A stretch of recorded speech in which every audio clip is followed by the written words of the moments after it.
trigger the same shit, you know? Yeah, it's some sort of receptors in the brain where you need. You can't. It's basically a physiological addiction. Shall I kick us off? Yeah, you go for it, man. Welcome to another episode of Altered States. Good afternoon, Joshy. Afternoon. How's it going? Yeah, it's going good, man. Been a big month. It's been a really busy month, yeah, but sick, kind of cool. Things are booting off. Is there anything we can lift the lid on, or is it all watch this space? Yeah, no, I can lift the lid on stage. I guess it's not that exciting for the listeners, I suppose. It's nitty gritty. It's more like because we've got some retail contracts, so it's good news for us, like pushing more volume of aggressive expansion. Bit of an aggressive expansion, yeah. It's been cool. Maybe a potential distributor in Sweden. If anyone from Sweden listens, it's going to be a lot easier to get. Those Nordic countries like their ketogenic, or not even, yeah, they like their nose to tail range products. Eh? Yeah, I feel like they're generally those sort of countries are quite aligned with the Paleolithic lifestyle. Yeah, what's the because oysters is the newest. Oysters is the newest one. Yeah, which you gave very very nice. You gave me a pack. Was it you who posted the study about how people with acne, that 100% of people they tested who had acne had a zinc deficiency? No, that wasn't me. I'm not sure where I've seen that. I think I saw it online, and it said there's never been any correlation drawn between acne and zinc deficiency. Apparently, every single person they tested who had acne, who was going through puberty, had a zinc deficiency. That's really interesting. And rather than prescribe it, because they always prescribe is it called Roaccutane or something, Proraccutane or something like that. Yeah. It's this nutty flipping. I don't even know what it is. You know what it is? It sends kids like crazy. Yeah. Get rid of your acne, but it'll drive you fucking mental. Side effects include insanity, schizophrenia. No, because do you know why? Because there's kids. This is going to sound like a weird little tangent, but I think kids who initially go to uni in fresh year who suffer from acne take it. I think some of them, because they up their alcohol intake massively, it sends them a bit loopy. Yeah. And that's why some kids go crazy when they first get to. Not all kids by any stretch, but I think some kids, because it says when you're on this stuff, you should not drink alcohol or have any other psychoactive substances. It can make you suicidal. I honestly think it really, really messes with your head. Do you know anyone personally, not naming names, I know people who've taken it, yeah. I don't want to obviously bait them out. They've had a bad experience. Well, yeah, I think so, yeah. Yeah, definitely. Confirmed. Very bad. Yeah, it's mad that, mate. I don't know the mechanisms behind zinc and how it would react on acne, but it has a lot to do with like sex hormone development and all that sort of stuff. So zinc does. Yeah, zinc does, because it's a precursor to male and female sex hormones. So it helps men with testosterone production. It helps women with progesterone production, which is involved in like ovulation and all that sort of stuff. So it's a good one for that. So I don't know, maybe kids are going through. I also read a study, and I don't know the mechanism because I got 2 minutes into reading it. But the title was like how zinc affects like skin health, and like positively affects it. Yeah. So it could be a tie in there with like the development of sex hormones, or it could potentially be the skin, or it could be like acting on both. But isn't that what because with the oysters, they has zinc, copper, and selenium. And the three combine, and they work perfectly together in the oyster. Yeah. And iodine. Iodine. Yeah, I thought iodine can only find in sea kelp. No, iodine's found in oysters. Really? It is indeed. That is a fun fact. I'll throw that sea kelp right in the bin. Oysters got me covered. Yeah. So with seaweed's got iodine as well. So I think seaweed's one of the main ones. But it's sort of digressing a bit, like. The beauty of it is, and this is what you'll find with a lot of kind of like natural food supplements like the oysters and the bones. Another really good example of it is like they've got nutrients that work synergistically to have an effect on the body, and the bones are actually a really good example. So a lot of people, for strong bones, what nutrients you need, right? Calcium. Everyone will say calcium, and that's true to an extent, but you need calcium and phosphorus to create strong bones, and you need them in a ratio of 2 to 1, like double the calcium to the phosphorus, and they compete for the same like receptor sites in your body. So if you have calcium in the absence of phosphorus, that actually drives phosphorus out of your cells. You get like calcium overload and a lack of phosphorus, which won't lead to strong bones. So if someone's like, oh, I want strong bones, I'm going to take a calcium supplement, that's often the effect they'll have. Whereas if you get It'll give you weaker bones. Yeah, it won't have a positive effect. It'll actually, drive phosphorus out and could cause damage. But where you'll find calcium and phosphorus would be in raw milk. Yeah, so or eggshell. Those are the two places that you find. So like in nature, you've got dairy, eggshells, bones. So like often you can get, like, say you're eating, like, I don't know, little fish like sardines or whatever. You got the bones. Delicious. That'll be high in calcium. But yeah, it's not in many things in nature, and obviously all of those things as well are animal products. So if you're following like a human diet. Did I tell you the other day that I did a fatty acids test? You did tell me, but you hadn't had the results. No, did we speak about it on this? No. Yeah, so I did the fatty acids test. As in, did your omega-3 and omega-6 ratio? Yeah, it was a blood test. Yeah, okay. Was that through the club they paid for? It was through the club, yeah. Interesting. And the woman who did it said that 97% of people were deficient in omega-3. Yeah. Which I found, like, it seems very, very small. And she said the only food you can get it in is oily fish. Or a supplement, or an omega-3 supplement. Yeah, so with omega-3 to omega-6, it's like basically there's a ratio in your body, and I've heard different things, and I'm not sure what the right answer is, but you say like a good ratio is either having like between 1 and 1, so like the equal amount of omega-3 to omega-6, to 1 and 6, as in 6 times as much omega-6 as omega-3. Yeah. But like anything over 1 to 6 is pro-inflammatory to the body, and they say most people have like 1 in 20. That's like what you're looking at as an average. Because she said that because I was sort of talking to her about it, because the first point she came out, she said that generally, and people are always afraid to say it, but she said, she was like real coy about it, and she said, people who don't eat meat or don't eat animal products generally are all deficient in this. Yeah. I was like real, like, quite always like saying it but not saying it. Yeah. So you're talking about like vegans and vegetarians. She said, well, yeah, they're always, because they just have no way of getting it into their diet. But then she said about how your body, because it doesn't allow you to enter a parasympathetic state, your body, even when it's resting, is never fully regenerated. Yeah. Or resting and digesting, like Mo said, and all that kind of stuff. Because it's always in this inflammatory state. Yeah. So it always thinks you're doing something. Which I find is a bit mad, because there will be cultures of people who wouldn't have eaten fish. Yeah. But do you think that's where, like, I suppose your genetics might come into place? If you were a landlocked, your genetic makeup is from a landlocked person, they wouldn't have such a need for, or they'd have a way lower tolerance to omega-3, and it would top them up with less. Yeah, 100%. So I'm pretty sure there's been research into that, and they said exactly that. And then the other thing is that if you look at grass-fed meat, grass-fed dairy, it's got a much more natural omega-3 to omega-6 profile. So I'm not sure what the exact is, but say, for example, if you have a grass-fed steak, it's going to have like a 6-to-1 ratio. So that's fine. Whereas if you have, like, I don't know, meat that's had like a proper, sort of raised on soy and unnatural foods and all this sort of stuff, its omega-3 to omega-6 ratio is going to be massively out. And then when you consume that, obviously you're taking on the fat profile of the animal when you're eating the fat into your own body. Yeah. Wow. Yeah. You are what you eat and eaten. You are what you eat, yeah. Who said that? I don't know. Lane Norton? I don't think so. I'd be surprised. Definitely not Lane Norton. But yeah, probably a lot of people have said that, and it makes sense. As we absolutely. So, the main thing we were going to talk about in today's podcast was happiness. Happiness. What is happiness? And I don't know. That's pretty much where we left it. Well, so is there anywhere you particularly want to take it? When I started thinking about it, right, the main sort of way my brain took the thought on happiness is happiness a choice?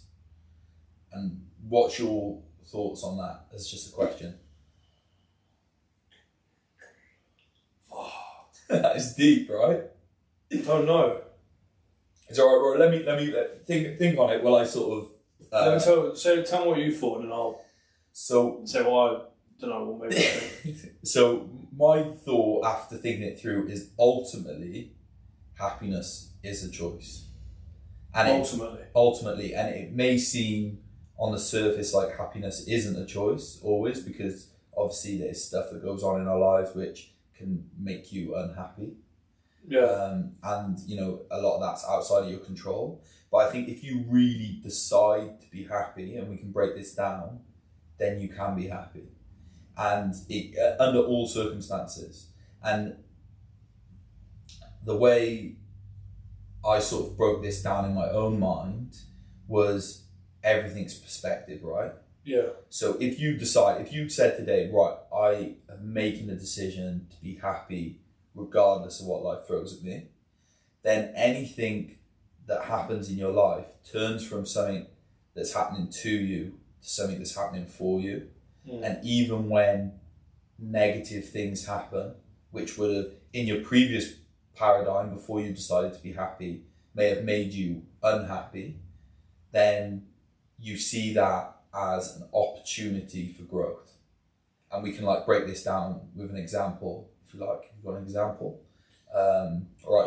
No, you may keep going. Say someone crashes into your car, right? So you're parked in the lane outside the gaff, and someone hit and runs you. They break off your wind mirror or whatever. That's a new car. Or like you, or like you did, you reverse straight into they reverse straight. Yeah, I don't left a note. Yeah. Sorry. Yeah. I'm not saying you did a hit and run. Okay, yeah, no, yeah. But I'd say like, always leave notes.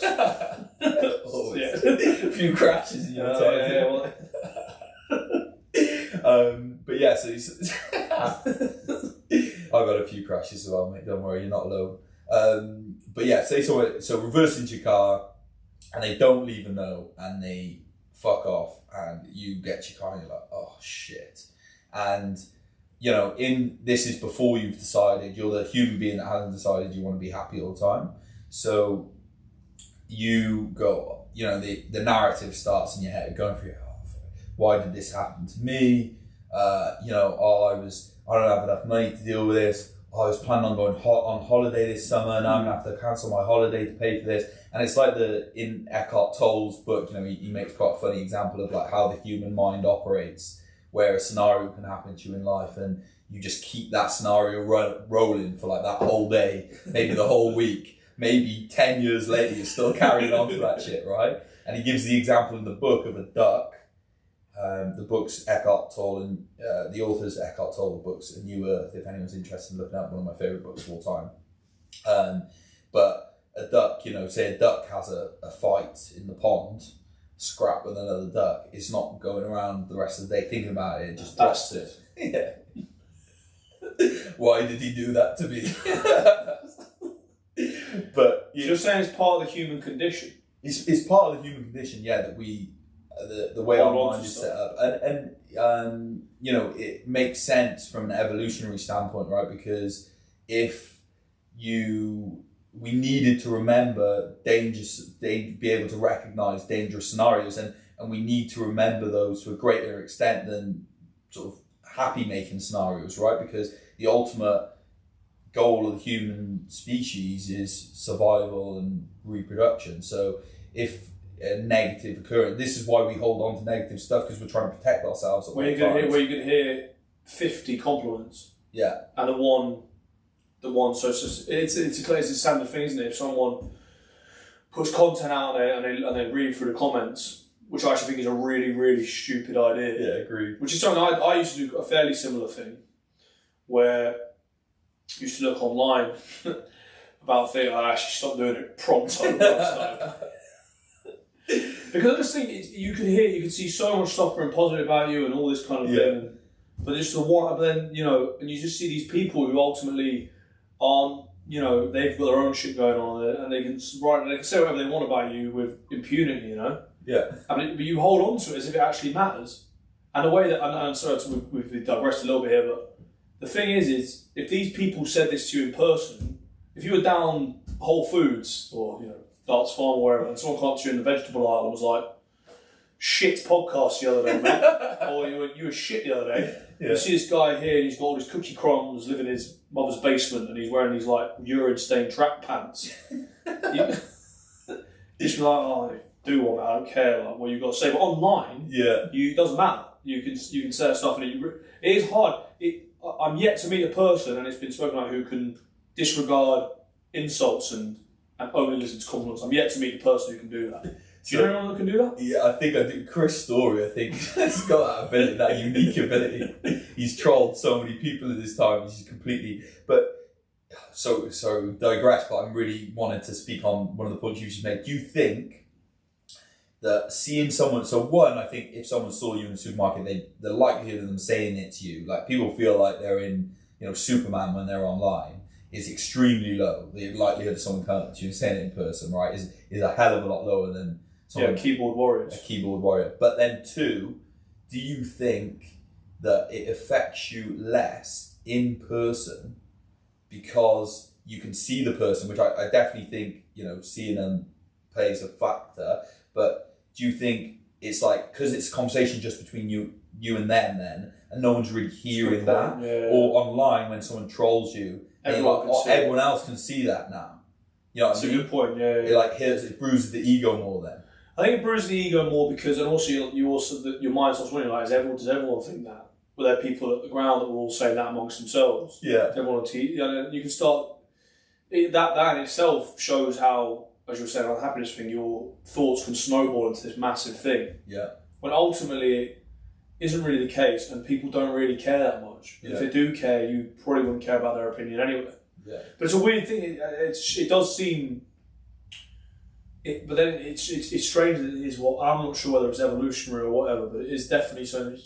Humans are different from every other animal in this sense. Yeah. Apart from maybe whales. I think whales are like, you've seen mad videos of them like fetching the ball and stuff. Yeah, and dolphins as well. I think whales and dolphins. Octopus? No, I wouldn't categorise myself octopus into that. They are very intelligent, but I don't know. There's something about whales, especially the. I think there's something. I wish there was sort of. I actually think people should study this. If I could get a grant to study, I'd go down with like sonar earphones on. I reckon you could have a conversation with the whales. Yeah. Because why that blackfish thing's so dark? Yeah. Because they're stood in that. I actually think it's. Which just shows is a bad state of mind with the human mind, because you can only relate it to yourself, but it's like basically keeping a human in a room like this size just forever. Yeah. Because these things are like, they're just like humans of the sea, basically. Yeah. It's so they made that documentary, what was it called? Blackfish? Blackfish, yeah. And then the other one, The Cove, as well. I've never seen The Cove, I don't really. Yeah. I kind of just like stepped away from the couple I watched and I was like, oh, I'm done with it right now, yeah. It's sad, really, really sad. It is really sad. Well, the whales, the thing I find mad is the whales' actual physical body change. They get a little bent fin when they're in the tank the whole time, which is crazy. It shows they're so sad that their whole body gets sad. Yeah, they said they'd never seen a killer whale in the wild with a like floppy fin, basically, and then all the captive ones have it, and also how they would kind of attack each other, I suppose, out of frustration. Yeah, and shoot the humans as well. They never attack humans. Yeah, seems quite lines, but then they'll attack them. And also it shows the intelligence in quite a malevolent way, because one of the humans they attack, they bring him down to the point where he's nearly going to drown, and let him back up, then bring him down, and they bit off his like genitals and stuff. Yeah, so which is all mad. Sorry, but then going back to the happiness thing. Yeah. One massive. Because what initially brought me on to sort of asking you about it was I listened to this talk by Alan Watt, Alan Watt singular, who's a Scottish guy. And he says that pretty much he's quite like, he speaks on modern society, he speaks on loads of stuff. He said one thing which really resonated with me in this talk, and it was that we're led in society, or in modern society, I guess, to believe that you should always just want to be happy the entire time. Whereas part of the human experience is just basically having an experience of every emotion. So recognizing the way I interpret that was when you are happy, it is just that. It's just you experiencing happiness as a human being. But there are other times when you are sad, or when you're nervous, or when you're anxious, or when you're ecstatically euphoric. And the idea of just constantly wanting to be happy could actually lobotomise you in a way, because you don't engage with other emotions. Do you know what I mean? Yeah. Like sometimes bad stuff happens. I guess this is kind of a little bit in contrast to your point, maybe. Because maybe sometimes when things are sad, just see it for what it is, as an experience. You're experiencing something which is bad. It's not. Yeah. You're not. the idea that you just always just want to be happy, surely that could numb you in a way, if you know what I mean. I think the key, which kind of ties the two things together of, you know, it being able to experience most and like choosing happiness. When I was thinking about choosing happiness, I didn't have an idea in my head of like constantly being, you know, ecstatically happy. I was just thinking, and kind of bringing it back to the car example, like if someone crashes into your car, you can make a decision not to go with all those negative thoughts and feed into it anymore, and you can just look at the situation for what it is. You know, it is what it is. You know, the worst things happen at sea. You know, that old saying, and you can choose to not let it ruin your day. Maybe be a better way to think about it. And a really good kind of practice, which I'm reading a book at the moment by Michael Singer called The Untethered Soul, I think. I'll confirm, put it in the show notes. But he says in that it's like a practice that he recommends people do to be able to not get caught up in emotions and all this sort of thing. It's just practice observing when you're feeling a certain way, and you can do it when you feel good or when you feel bad. You create effectively a subject-object relationship between, so say in the car example, you crash your car and you get to it and you're feeling, you know, you can like literally feel shit, right? Your stomach knots up. Your stomach knots up, so a perfect example. So, and then he says to just take a second and feel into your body and feel where that feeling of shit is. So say for example, it is your stomach's all knotted up. And then you feel that, and then you ask you a question like, who's observing that feeling? And you kind of create a subject-object where you're looking at this feeling in your stomach, and then you're like, well, if I'm observing it, I'm not that feeling. And you create that separation. And and then you can do it's a powerful practice. And then you realise, you're not actually that. That's just something that's happening to your body. And then in that moment, you can choose whether, you know, you can follow the classic path that which is part of the human condition of, you know, identifying with that feeling and maybe, you know, having that narrative running in your head of, oh, you know, well, now I'm not going to be able to afford my holiday and all this sort of stuff. Or you can choose not to identify it, realise you're not that feeling, that's just something you're experiencing in that moment, and you can step back from it and not follow that narrative. And it's kind of, I kind of equated it to like what Joe Rogan says when he's like, conquer your inner bitch. Like that's a moment like that or like Eggy says, he calls it the poor me person. Like that's the moment you want to feel like sorry for yourself and I didn't do anything to deserve this and all that. And that, you know, that's one way you can go with things, but you can also flip that on its head and think about how powerful a practice that is for a person to be able to master. Like if you're that guy that every time something bad happens to you, instead of following, you know, going into this like negative thought patterns and maybe allowing it to ruin your day, you're the person that can just nip it in the bud, put it to bed, it is what it is, it's happened, move on with your life. What can I do? What am I in control of next? I can do. Yeah, exactly. Which I can actually, and that's super empowering because you take control of your situation rather than looking at all the stuff that has happened, which, you know, you can't affect anymore. Because the main thing that I suppose the next question would be is how well have you implemented that in your life?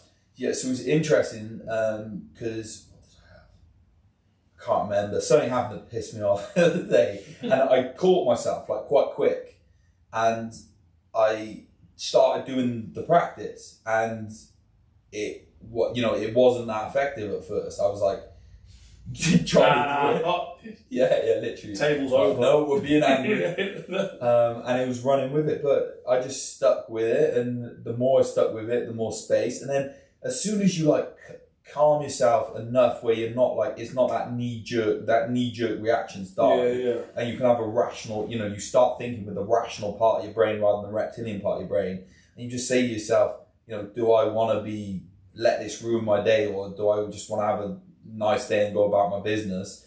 Then the answer is always, I want to have a nice day, you know. So you just like, you move on, and you think about how many opportunities you've missed, or because something's happened, which is how outside of your control. Feeling shit, and something could happen like that.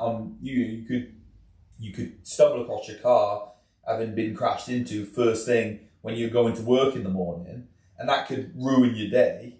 And you could have a shit day at work. You could have an argument with someone at the office. You could get home and your loved ones are there, and you're sort of not present with them, and a bit, or you can nip that in the bud. You could go have a wicked day at work, get home, be really present with your family, spend some nice time with them. It's just like anything. It's like going to the gym and working out muscles. You're just working that neural pathway in your brain, and you've got, if you're me or you, 30 years of thinking another way. So it's not going to be easy to just overcome it. But if you commit to that, if you write down on a piece of paper, this is I'm gonna, however you want to phrase it, like I'm going to choose happiness, or every time something happens, I'm going to create space, or however you want to phrase it, and you look at that every morning, and you go about your day, and you do that for a year, I guarantee you'll have retrained that neural pathway. You've kind of rewritten that neural pathway. Exactly, and then you come and just think about how your life would change if every time you have a negative experience like that, you're able to just get over it like in 5 minutes. It is, because I find it real, because it's something that one of those things is like, in theory I really want to do, but in practice I'm still a long way off, I'd say. Oh yeah, mate, and me. Because I can't. The main thing that happens is with like team selection and stuff. It's something you just can't. If it sort of doesn't go my way, or you feel like you've been kind of wronged in any kind of particular way or something like that. It doesn't. It's all really. It has a real negative effect on me. But then I actually realised, the reason why it affects is a secure person. Always, it's like war off a duck's back, isn't it? If you said something like, if I called like you a fat bastard, because you're not a fat bastard, you'd be like, oh, all right, mate, whatever. Yeah. But if I said something else, if someone says something to you that's true, that's a little bit like near the knuckle, that's the reaction you're like, oh, fuck off, mate. Do you know what I mean? Like, you're always, that's the thing that actually needles you. And I think it's because it generally, the thing is, it's rooted in people's, when they realise either that, so in my position, you're not playing as well as you can, or you don't feel like you have total control over the situation, stuff you're actually insecure about is the stuff that will have an effect on you. So I suppose it's maybe just like, it's a big task, but it's just being like, it would be conquer everything. So you don't feel insecure over anything, if you know what I mean. Yeah, well, when you phrase it that way, it sounds like a massive task, right? But another way you can look at it, and I'm not saying this is easy by any step of the imagination, but it's just let go of everything. You know what I mean? Like, maybe you're insecure about X, Y, and Z because of previous experiences in your life that have where you've had a negative experience, and now you're effectively going around trying to make your life a certain way so as not to relive those experiences. You make your life comfortable so you don't have to. Yeah. But do you buy into that? Because I heard a lot of there's been a lot of stuff or sort of speakers and all that kind of thing speak about, how you have these childhood traumas and that kind of stuff rooted in your subconscious that you need to work throughout your life. Does any of that stuff resonate with you particularly? So I think that we have experiences 100% where, that can then influence your, you might have a negative experience. Say, for example, so I'll use an example from like my personal life. Like, I can't remember like the exact thing, but like I didn't like public speaking for years, and I got in my own head about public speaking and just didn't think I was anything good at it, and then would just avoid scenarios where I'd have to publicly speak.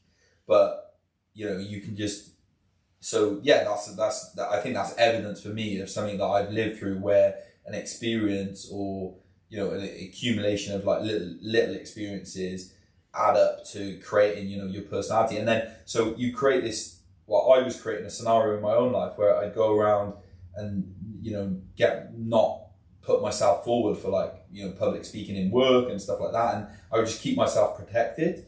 But I really believe you can just let go of all that. But do you know where that was rooted in? Do you think it was rooted in? I think it's just you'll never find out because it's too deep. You just basically need to work through the symptom of the disease, I suppose. Yeah, so I couldn't identify like a single moment, but and it could have been something that was like from early childhood. Because I remember I like didn't like doing drama at secondary school and stuff like that. I just really was averse to it, so I can't like pinpoint an exact moment. I don't think you need to pinpoint an exact moment and like relive that and like let go of that thing. I think you can just recognize a pattern in yourself and make a decision, a conscious decision that you want to change, and then set yourself. You can. I think there's a variety of ways to overcome it. You can do stuff like meditation and work through it, and you can do visualizations of future scenarios where you're public speaking and you're doing well, and then you can just put yourself outside your comfort zone and fucking sign up to every opportunity to public speak until you get over your shit. Like there's different ways to go about it. But like, I really don't think. I think if you've got something in your life which is hindering you, and you want, it's nothing. So for me, I wanted to speak about all this health stuff. Yeah. I wanted to speak on a podcast, and I wanted to be able to do all this stuff. And I was like, oh, but I can't do it because I don't think I can do it, sort of thing. But you've just got to. If that's something you want to do and you want to get over it, you've got to work out a way to do it. There's a weird because it's. I think you always have this feeling that, which I actually think has been cultivated probably from this online, like society. I guess we've now been created, but you always feel that everyone's gonna judge you or everyone's gonna think the worst of you. Whereas in fact, most people, normal people, actually just want the best for you when they're watching you because they can put themselves. And this is most people. This isn't everyone. And actually, to be honest with you, there's actually an example where I actually didn't do that, which was quite dark, and I kind of, you'd think. So people say that, I don't have any regrets. I do regret some stuff. I kind of wish that I'd acted a different way at some points. Yeah. So I remember there was once a girl who we were in a seminar at uni and she got up to speak, and she got so kind of overwrought when she was in front of the class. She just started kind of crying like in front of the thing. And I actually remember finding it quite funny, which is just like, what a fucking dick move that is. You know what I mean? Yeah. And I look back and I'm like, I wish I hadn't done that. I wasn't like, like, laugh, but I remember I didn't. I had no sympathy for her. Now I'm looking back, I'm like, but then I guess maybe it's good. Maybe it's good it happened so I can reflect on it, so I wouldn't do it again. You know what I mean? Yeah. But it's not like anything I'm particularly proud of, and it's actually I believe an exception to what the general rule is that if you're doing something, people want you to do well. People generally don't want to see you do badly. Yeah, and I think like equally in the same way you shouldn't carry neuroses of like things like being scared of public speaking. Equally, when you've done something in your life, in stuff that you're not proud of, I think you should be able to forgive yourself for that, especially when you've like reflected and made a decision that you're not going to do that sort of thing again, and you've learned from it. You shouldn't carry that as like carry that cross as like, oh, it's something bad I did, and like harbour regret over it. I think you should like, that's a good practice as well, is like forgiving yourself. But do you buy into that whole, basically it's a mirror, like your argument you have with people is a mirror upon you. So if you're just putting out, do you know what I mean? Yeah, so yes, I do. I don't, to an extent, like I feel that often you attract circumstances towards yourself for you to grow and learn. If that's, I completely agree. If that's like it chimes with what you're saying, basically. Yeah, totally. Yeah. And I think it goes back to seeing everything as an opportunity, right? It's like life's constantly putting lessons in front of you that you need to learn, and it's important to actually take the time to learn them and integrate them, because I really feel that they're going to keep getting chucked at you otherwise. And you can, if you run away from one set of problems, which actually I myself found and in my life, and I'm sure other people maybe that resonate with this, maybe it doesn't, is that if you run away from a set of problems or something like that, it'll somewhere down the road it'll just re-meet the same set of problems. Yeah. It's like a character in a game, like a boss. If you run away from it, eventually you're just going to have to fight it again anyway. Yeah. And it feels like that until you actually confront it and sort it out. Which actually people, it's pretty woo-woo, but I think that's basically what the law of attraction is, in my opinion. Yeah. Is that you're your character in this game, or whatever you want to call it, has certain things that they need to work through in this experience. And if you choose not to and sort of go forward and face it head on and work through it, it'll just come round to you again, but in a different way. Because the universe is, I suppose it's kind of like the deep mathematics of it is basically we're all one and we're all part of it, and it'll keep on finding out, and it'll keep on working out another way in which you need to face the same problem until you've cracked it, and then it'll just lead to another sort of equation which you need to figure out from there. Yeah. But the thing is now, and that's also linked into this idea that you always need to be happy in society. You don't need to worry about all that. Don't think about all that stuff. Just, check in, punch out, go out on the weekends, all that kind of stuff.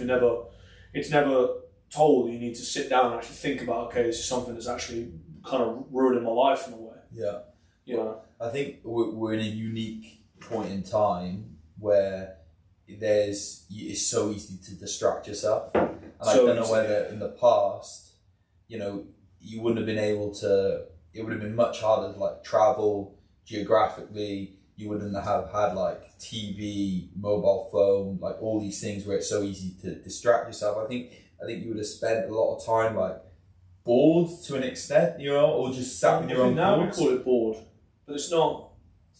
But I don't think it. I think now we'd say, because it is, but we're parts of like now.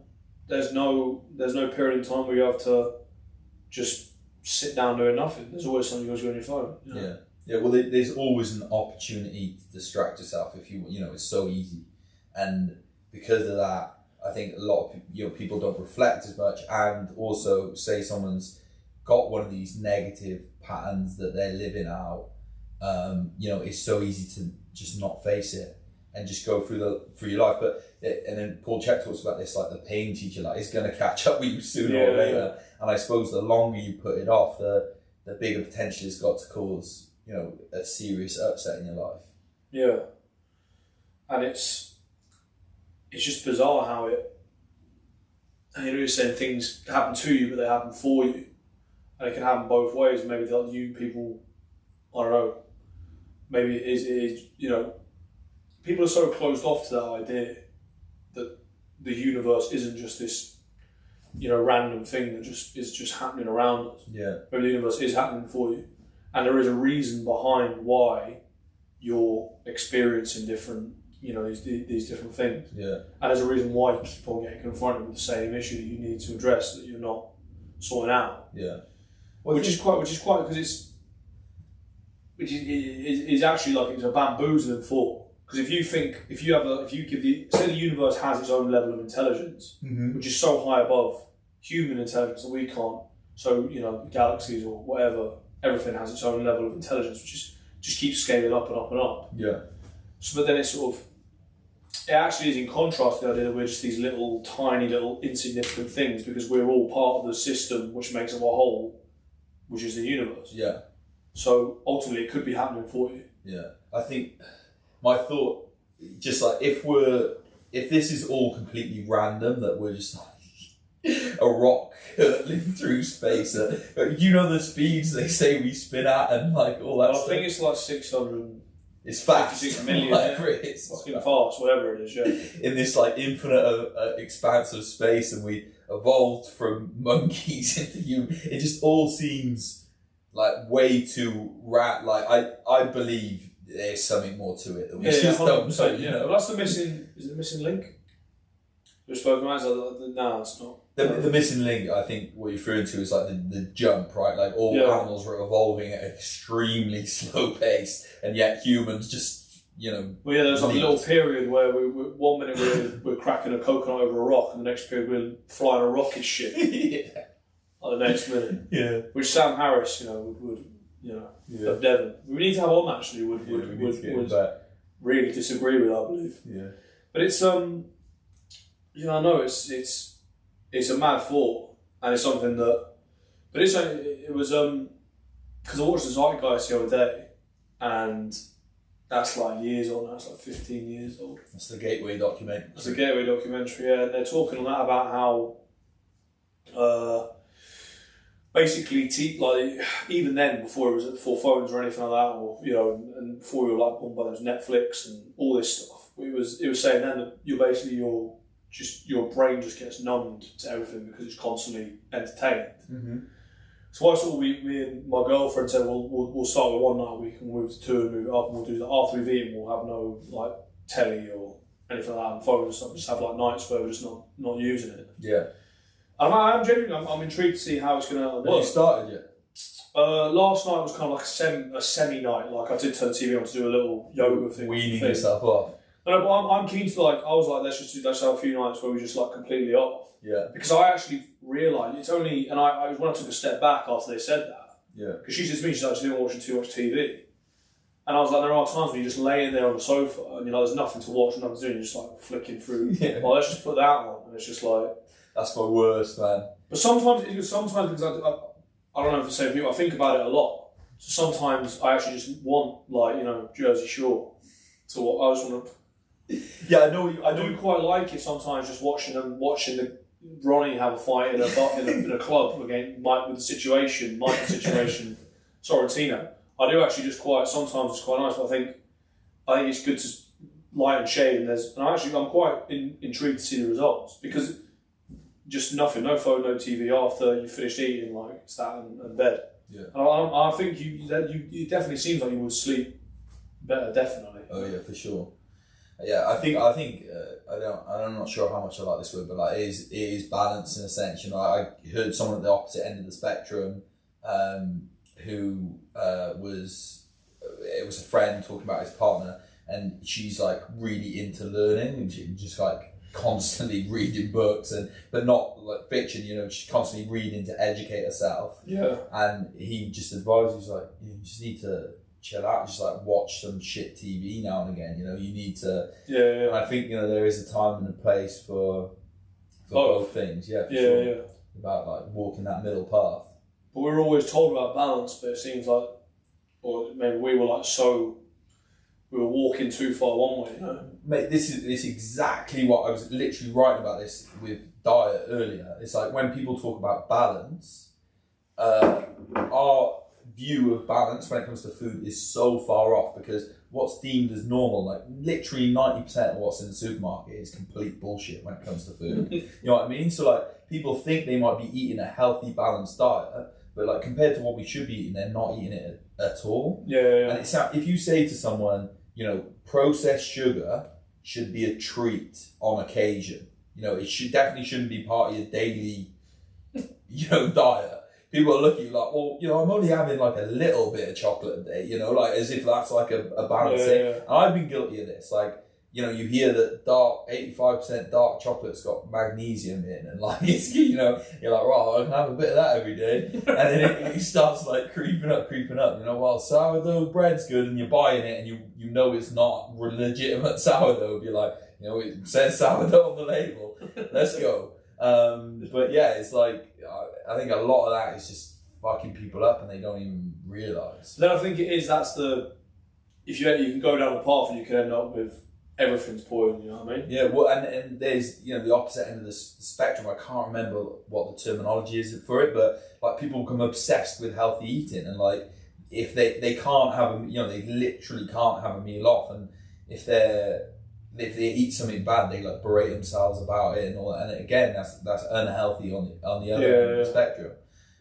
But I think like what in terms of diet was so out of whack. People just don't realise like what most people believe is balanced. I think is still way off. But it's that maybe it's sort of, if the way I'd look at it would be like, say you've got a set of scales, and if one side of the scales was super weighted, if you just basically, in order to bring it back to balance, bring it back to the middle, you have to super weight the other side.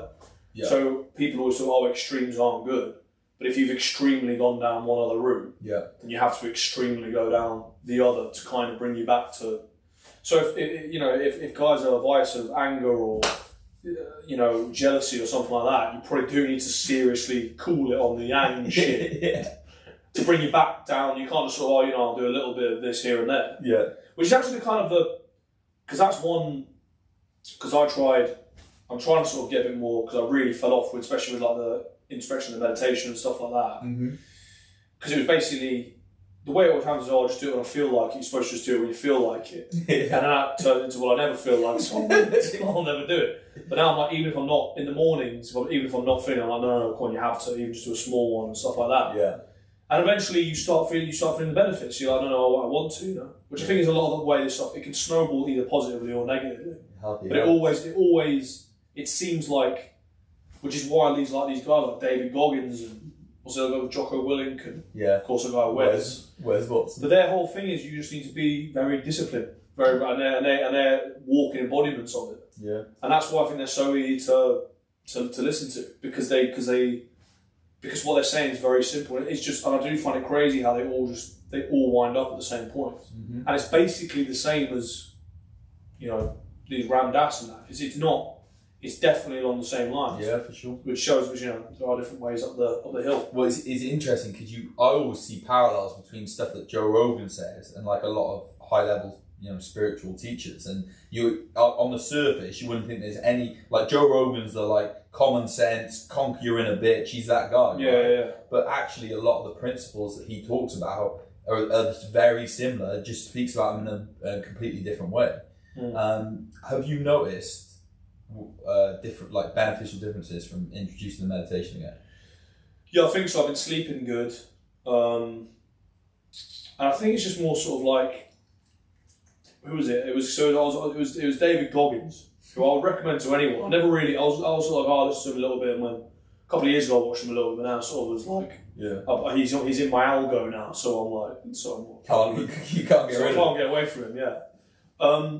But he says, like, basically, so the thing that resonated with me said, everyone thinks they're always doing everything they can, but then you start chipping away at different things. You're like, actually, I can shit up and do way more. Yeah. You know what I mean? Yeah. And then I realised I could do is that I can do way more in the mornings before I go to work. Yeah.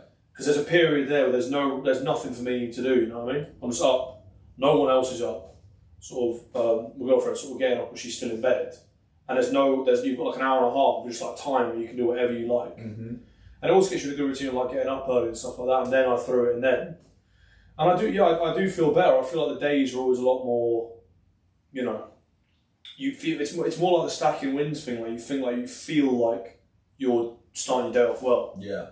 Because the feeling that I actually think that a lot of that more certainly makes me guilty is when you feel like you're just wasting time. Yeah. So you have a day off, or you know there's something going on, you're choosing to do nothing, just lay in bed and go on your phone when I could be doing something, I probably should be doing something right now, and then throw an extra stuff in. You start realising actually I can do loads more little things, just little enough. It doesn't have to be like a massive thing. Yeah. But eventually you start stacking all that up. You compare that to what you were doing before, and you're like, fuck, I'm doing way more now. Yeah. Way more good stuff. Yeah, powerful David Goggins having the effect. David Goggins, yeah, but then it's just he's just there running on roads, isn't he? He's a beast, man. Do you see that? Do you know that Cameron? Do you follow Cameron Haynes at all? He's like Joe Rogan's hunter. He does loads of hunting. What's he called? Cameron Haynes. No. So Goggins had the world record, I think, like the Guinness World Book of Records record for the number of pull-ups in 24 hours. Oh yeah. And Cameron. How many was it? It's some ridiculous, outrageous number. And Cameron Haynes' son, I think it was like 18 or 19, just beat it. Oh really? Yeah. But that guy's a freak, mate. He does like. He's in pretty good shape, and he does like ultras and like all sorts of like hunting, catching deer, like what they call like butchering them and then carrying them 10 miles out of the bush wherever he is. Also, you were trail running for a bit, weren't you? Yeah, I don't like running. Did you think you're just not? It's not a runner. I think when we talk, you're quick though. You're a fast runner. I think we're built as humans to either. So I'm built to either run fast for a short amount of time or walk really long distances. That middle ground just ain't for me. That zone 2. That zone 2, yeah, ain't for me. I can walk forever, but or sprint, good 100-yard dash. Yeah, I could run, not very fast, but yeah, I'll do it. I remember that counter movement jump. Loughborough 2011. You're near enough the top plate. My jump doesn't translate into my sprint. Funny, I think maybe it's my biomechanics. I need to do some work with Tim. Get myself speedy. Well, you just don't. Do you not enjoy the feeling of running? Not particularly, no. I would prefer if you're like you can pick one bit of cardio equipment to do for the rest of your life, I'd pick a rower hands down. Really? Yeah. What would I pick? I pick an assault bike. Yeah, that would be my second choice. A rower before assault bike. Yeah, I'd pick a rower. But then I'd say the reason why I wouldn't choose a treadmill or a wood whatever it's called is because you can just run outside. Do you know what I mean? Yeah, but if you can't run outside, you right, you can't run outside in this scenario. Oh, Jesus. You've got a treadmill, then, yeah. You pick a treadmill, fair play. Right. Because we are. What is it? It is the expression, the ultimate human expression to run. We all have to run. I thought you'd like that. Yeah, mate, like sprint or walk long distances. That's my vibe. I know it's your vibe, but you're saying that if you couldn't run, if you were stuck in this room like those poor whales in SeaWorld, you could have one piece of code, you'd choose a rower. I would, yeah. Well, you're good at rowing. I just enjoy it the most. When it comes to exercise, the thing I always recommend to people is do what you enjoy, because that's what you'll do consistently. And I enjoy rowing when it comes to cardio, and I enjoy powerlifting when it comes to lifting weights. How often do you row? Like never anymore. But if I could buy, so when I eventually expand this gym, the aggressive expansion comes to the gym. I'll get a rower. See, here's the thing. I agree with you because you'll do it more consistently if you enjoy it. Yeah. However, sometimes I quite like throwing in a session that I know I'm going to find boring, because the feeling afterwards of having done it is always like fire. Because you're going into a session, I really can't be asked to do this. Yeah. That's why I kind of, if I could, that's where that's like the consistency. Because sometimes you don't want to train, you can't be asked, and all this kind of thing. Yeah, they're always. But when you're like, right, I'm just gonna. When you finish doing it, you're like, oh, I'm really, really glad I did that. Yeah. Because I remember there was a session that I used to. I don't do it so much anymore.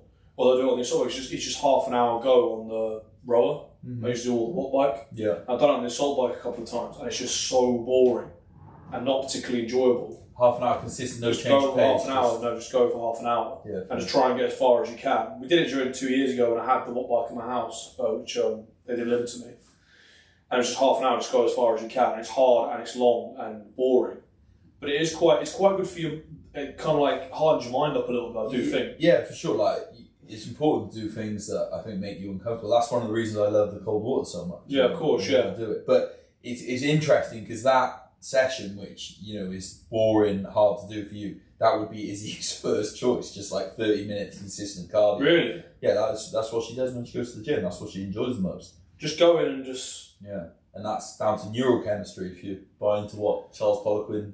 That's the dopamine, your serotonins. What's the other one? Acetylcholine. Acetylcholine. And acetylcholine D. I can't remember. There's the other one. There's like the little quadrant, isn't there? So serotonin, dopamine. I can't remember. Drawing a blank. I'm sure. sure. James is your guy too. Yeah, James would know that. Yeah, he'd know that inside out. He'd know that for sure. Should we have a little chat about the UFC, the upcoming UFC event? Because if we air this, it might be right out of date. We could air this Sunday, so it comes out on the same. Can we air this Sunday? Maybe. If Lewis. Sorry, Lewis, I'm putting you a tight deadline down for you. we got Volko. Yeah. We got my favourite fighter, Hamzat, who I introduced you to. And we got Funkmaster versus Pyotr Yan. There's the three main. Let's just go for the three main. Well, the whole card's quite sick. On the final fight of the undercards, that Ian Gary is fighting. He's big. Have we spoken on this since I went to the UFC? Don't think we have. No, I don't think we have. Should we go into that? Just so good. Best live sport event. Best live sport I've ever been to, yeah. Unbelievable. If anyone ever who likes MMA gets the opportunity, which I was very lucky, shout out Sam Hurd and his girlfriend Brittany for sorting me a ticket, obviously, because they're part of the gold, I can't remember what the membership. Fight Pass, yeah. Because I was trying to get one and they sorted me out one. Shout out to them because it was honestly one of the best nights. Sport, it's the best sport event I've been to. I fucking loved it. It was sick. But it looked, I didn't know whether I was watching it through like tinted glasses because I knew it was in the UK, but it looked better than other UFC events to me. Like it looked the vibe was unbelievable. The vibe was ridiculous. Like kind of quite loose. the security, it was like the security had no control over the event. But sort of not in a bad way, like they didn't see that anyone was going to do anything, but if people wanted to, they could. Yeah. So it was kind of pandemonium. Yeah, it was kind of lawless, but people were sort of. I think do you know what I think it is? Because people were so happy to have it back in the UK, no one wanted to do anything. Everyone was kind of a mutual agreement that no one wanted to do anything to fuck it up. To like fuck it up. So they'll come. So the UFC will come back. But you heard what Dana White was like afterwards. That's the best fight we've had and stuff like that. Apparently the other ones are like have to. It just made me just. It surpassed my already incredibly high expectations. Where were you sat? So there's like the ringside side seat, and then there's another layer which is proper, and there's a third layer. We're on the third layer. Yeah. And then there's like the fourth, which is like way up. But to be honest with you, it was like a cauldron, so you could always see into the. We had a very good view of all the fights. Did you see? You were like looking over the top in. Yeah, you're looking over the top in through the mesh. And down to our right is where they walked out. So when Paddy, the baddie, walked out, you could sort of see him to your right walk out towards the ring and stuff. But the thing is what is different to boxing is the walkouts aren't long; they're only short. Yeah. It's like a 3 minute, which I actually do prefer. Yeah, I like that. When you have them coming out, I don't know if you remember Vladimir Klitschko and David Haye walked out, and they were like. It's basically like a play before they walked out, so it was really weird. Yeah. Remember that? No, I don't remember that one, but there's been plenty of weird boxing walkouts. They seem to be getting weirder as well. It's not even getting better and more extravagant, they just get stranger. There's no... like AJ will come out and he'll start breakdancing, and then these fireworks will go off, and then it'll show a little short movie about him, like an actor playing him as a kid or something. Yeah. With about 7 different songs as he's walking out. But what makes me laugh is he'll get that one, and so when Usyk walks out, it's just one weird Russian song. He walks out in a little spaceman helmet. Yeah. Remember that? He walks out in a spaceman helmet. What's going on? Well, the Tyson Fury's last fight, he came out as like Leonidas. Leonidas with the Spartans. Yeah, and they were like carrying him, weren't they? No, that was on the second fight. He come out in a little king's outfit, like he's in a nativity play, with them carrying him on the throne, with him singing this song. Yeah. And then that's when John Tyler wore the famously heavy suit, like a big robot skeleton suit. Well, it was like... Just bizarre. Now we're putting it into words, it's really, really strange. Whereas in UFC, with the boxing, I used to like it, they used to have their own robes, hood up. Yeah. Some aggressive music, walk to the ring. Yeah. Very good. But they've just gone way, way too far. Yeah, it's gone bizarre, man. It's like a bit of a freak show before the actual show, isn't it? The Deontay Wilder one was ridiculous. He looked like you know when Lord of the Rings, not Sauron? The mouth of Sauron. Yeah, when he's in like his human form, when he gets his hand. Oh yeah. It looked like that. It looked like that. He's mad powerful though, Sauron. When he's banging the elves and stuff, yeah. and he's knocking like 20 of them up in the air. Yeah. Quite dated films, I'm not too sure. But the UFC this weekend, I think all the favourites are going to win. 3 mains. I think Piotr Jan, Hamzat, and Volko all winning. I don't see an upset. That's what. And I think Hamzat's going to smash him. I don't know. I think he's just too. Is he favourite in the bookies? Minus 600. Really? Yeah. So we'll be doing this probably post the thing, but it's ridiculous how much of a favourite he is. He's probably got the biggest hype for an up and comer ever. You think there's no one that's come out of how many fights did he have in the UFC? 3? Was he 4? 4. And one strike absorbed. And the guy he fought last, was he a top 15? Yeah, he's 11th. 11th. And now he's fighting Gilbert, who's 5th? 3rd, I think. 5th or 3rd, yeah. So he's like massive leapfrogs. And the thing with Burns is, because I don't think anyone will fight Hamzat. No. Because you wouldn't, would you? Like, have you seen a video of Diaz where he's like, "Oh, you're a bitch, Hamzat. You fought my little buddy here." And the guy's like, "Yeah." He's telling you, obviously doesn't want to do it. But if I was Diaz, I wouldn't want to. If I was Poirier, I wouldn't want to. Yeah. If I was like because Colby Covington keeps calling out Poirier, and if I was Poirier, I'd be honest, I'd be like, "No, mate, don't want to fight it. I want to fight someone who just wants to stand and trade with me." Or he obviously enjoys scrapping. I think that's the fight to make, Colby versus Hamzat. Yeah, but Hamzat needs to beat Burns first, so I just think he's going to do it. After this fight, if he wins. Well, I'd really like to see him just shut him up, to be honest with you. Because I think Leon's got to have that next title, so they can't take it away from him again. They actually really, because we did a Q&A before the weigh-ins at London, so we went to the weigh-ins the night before, yeah. And Darren Till did a Q&A, and Leon Edwards walked out, and he got a massive cheer from the crowd. So I think he's kind of rounded the corner a bit and become a bit of a favourite now. Yeah. Which actually, to be honest with you, and it's the same with people you meet in general. If people stick to who they are and they're genuine, generally whatever they're like, you're always kind of warm to them. Yeah. It's when people are fake, is when you don't, you know what I mean? Yeah. When people put on an act and that's not what they're actually like. Whereas Leon Edwards has always just kind of been consistent to who he is. I do feel a little bit for the UFC guys, because obviously it's become so much more than just fighting now. Like before, you know, it was good enough to be like the best fighter in your division, and now it's kind of like you've got to be an amazing fighter and also got to be really good on the mic. And you know that looks different for a lot of different people. Obviously, like Conor McGregor's really witty and funny and stuff. But when Hamzat's just like smash you, bro, and says stuff like that, and everyone loves it. But like you've got to have some sort of persona. You have to have something, right? Yeah. The guy who gets it right is Bryce Mitchell. Yeah, nails it, man. He's the guy who gets it right. Yeah. He's just so genuine. Yeah. Yeah, and he's not scared to say what he thinks, man. Yeah, the warrior of God. Yeah. Warrior of God. Yeah, well, I think it'd be interesting to see who he fights next. He looks good as well. He looks really good. Yeah, just what a sport. Best sport in the world. Yeah, agreed. So 3 favourites. Yeah, agreed. Post. I think Ian Gary, Volkov, Hamzat, and what's the other one? Piotr Jan. Yeah, agreed. 100%. Because Frank von Master just cringe. Yeah, I think, mate, I really like Peter's fighting style like that. Yeah, I think he's maybe one of the best. Raymond Decker. One of the best MMA fighters in the whole thing. Yeah, just little. If you watch his embeddeds, where the 2 embeddeds that have been out already, where he's training, he's doing his cardio, he's hammering the runner, and then he's doing the sort of burpees and then kicking the pads. Mate, the man looks unbelievably fit. It's those little when you're like a little guy and you've got little energy expenditure. It's mad. Yeah, you can just re-up constantly, reload that energy bar. Yeah, which is the same as Volkanovski, to be fair. Yeah. Silly engine. Yeah. Love to have that. Yeah, ridiculous. Is that us? Yeah, we're at an hour and 3, so. Where can they get you, Josh? apenutrition.co.uk is the website. We got beef organ capsules, we've got oyster capsules now. We've got all sorts going on over there. Head on over there. AS10's the discount code. If you want to ask me any questions or anything like that, ape_nutrition is my Instagram. It's the best place to get me. Just send me a DM. We'll get back to you at some point. Yeah. What about you? At Harry.Williams91.